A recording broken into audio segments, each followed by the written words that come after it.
Hello and welcome to an EngView training video. So one of my favorite things is customer questions. I get these all the time, and the question was, hey, do you have this box in the library?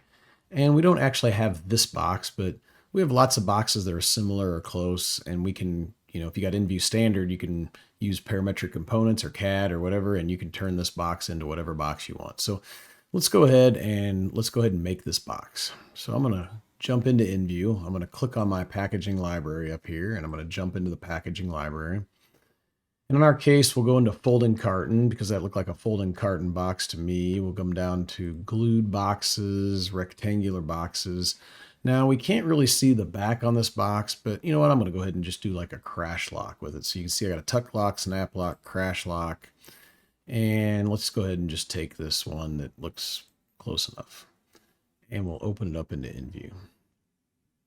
All right, so now we got our box. Let's go ahead and just resize it so it looks similar to the box that we want to do. So we'll just keep the X and Y the same, but maybe we'll make it 1.5 inches tall.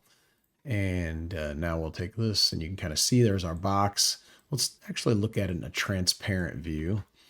And so we're kind of off and running. So let's just go to work and make the top, because obviously that top doesn't look like that top, but we'll fix that.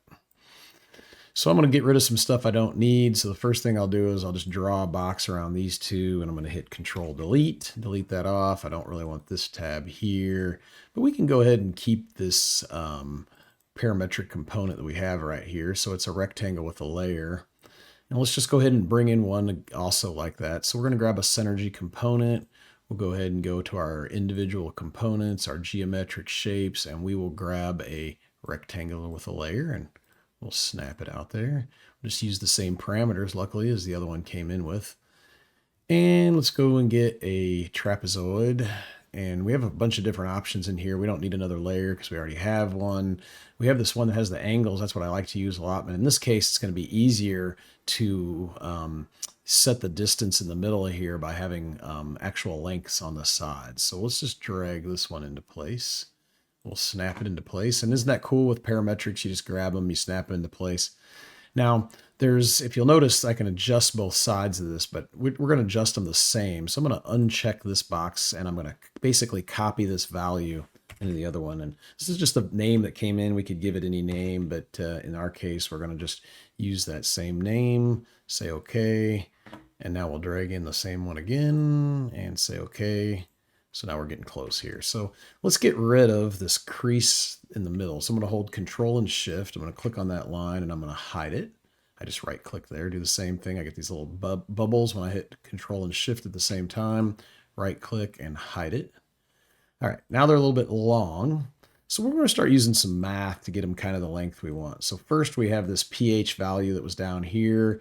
And let's just say that we want to take this B distance. And we want to take B, and maybe we'll make that just times 0.1. Okay, and so that shortens that down. We'll take this TPH distance here, and maybe we'll make that B times 0.6. We could adjust it if we need to, but we'll see where we come out. And now we want to take these angles down on the side. So we'll use the A length there, and then we'll want to leave a little bit of gap in the middle. So in this case, we'll say like A divided by 2, and then we'll leave maybe an 1/8 inch, something like that, 0.12. All right, so now you'll see we've got a little gap in the middle, and we can even pull that out as a parameter if we wanted to maybe adjust that. And let's do that for fun, actually. Let's go and we'll do a new parameter, and we'll call this, I don't know, trap length. All right, Length. There you go, if I could spell. And let's make that right now. We'll make it 0.25 inches. Say okay. All right, and let's move that guy up a couple. So we'll put it right up here in our useful parameters. And we'll come down here, and we'll just, instead of being -1.5, let's call this trap length divided by 2. Okay, because it's going to be on either side. All right, and so now when we adjust that trapezoid length, make it 0.5, so you'll see it's wider. Or we'll make it 0.25, and now it's shorter, so it's adjusting, the cool power of parametrics. So now the next thing we need basically just some flaps here, basic flaps. So we're just actually going to not use a flap, but we're going to use a geometric shape, a rectangle. This time we don't want the layer because we want them to be under these parts. So we'll grab this regular rectangle. We'll zoom in, make sure we click it in the right spot or snap it in the right spot. And then we'll snap it in here. And we'll uncheck pH. Actually, before we do that, we better come back while it's easy to get to. Let's radius these sides, because if you remember on this box right here, it'll pull this back over so we can see it. It actually had a little radius right there and a little radius right there. So let's do that first. So I'm going to go to my objects. I'm going to grab my fillet and I'm going to start typing R. And you'll notice I have R1, I have R2. So let's just make this R3 and hit enter. And maybe right now we'll start out with 0.2 as a value. And we'll click, let's zoom in here and we'll click like here and here. And you can see now we've got a radius here and here. Come over here and do the same thing. We'll get this last one right here. Okay. But now, once again, power of parametrics. Let's go back to our parametric components. We got R3. If we make it 0.5, you'll see we got a much bigger radius. 0.2, we got a smaller radius. So it's pretty cool. All right. So now let's get back to work on the flaps. So we'll go back. We'll grab this regular rectangle. We'll drag it out. Make sure we snap it in the right spot. And this time we already have a pH, so we want maybe we'll give it another value. We'll call it pH2. And this time we really want this to be our A distance divided by 2. I think we'll have to come back and look at that to make sure, but I'm pretty sure. And yes, because this is A, so it's going to be basically laying in on this direction. We'll just drag that same guy in again. Oops, I didn't snap it in the right spot. So let's snap it in there. But I love designing with parametrics. It makes it just so much faster. All right, so now if you look here with components, and we've got everything together so we can adjust our A distance, our height. See, everything's moving together, which is really cool. Now let's go look at our 3D, and let's refresh this, and you'll see, okay, cool. It remembered some of the steps, everything's together. So let's look at that. Now we're in a solid, let's go to a solid wire so we can see all the edges. And let's kind of come down here and look at the production. These go in, that one comes, there's nothing there yet at the moment. So let's grab, that flap's coming down. So let's grab this flap in the front right here on this step. And let's fold it. And we're gonna fold it. We have this nice little slider, but we'll fold it down to 90 degrees. And then you'll notice when we're looking at these are kind of stuck on top of each other. So let's go in and let's make a slight adjustment to this one. And we'll make it to 89 degrees. So it's up on top of the other one now. So now you can see, cool, it's right on top. And so let's come and take a look.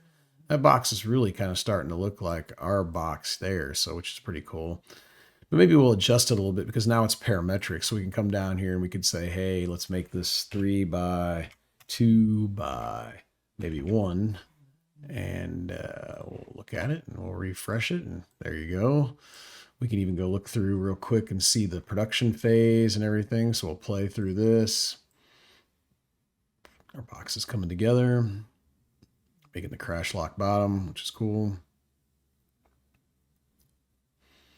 And there it comes together, top comes in, everything folds down. And then, you know, once again, because it's parametric, let's make it a lot bigger. Let's make it like 5 by 3 by 2. All right. And refresh it. And there you go. So now we can just save this into our own library, and we now have our own resizable box. And if you rename the extension from EVD to EVR, when you go to open it up, you won't be able to overwrite the one that's there in the library. So now obviously you could nest this up, you could bring it into Illustrator, you can start adding your graphics, you can do all that kind of stuff, and we can do that in another video. But hopefully you found this useful. We got lots of training videos on our YouTube channel, and if you don't have EngView already, look us up. You can contact us online. You can contact me on LinkedIn. We'd love to get you set up with a demo and test out the software. Look forward to working with you. Thanks.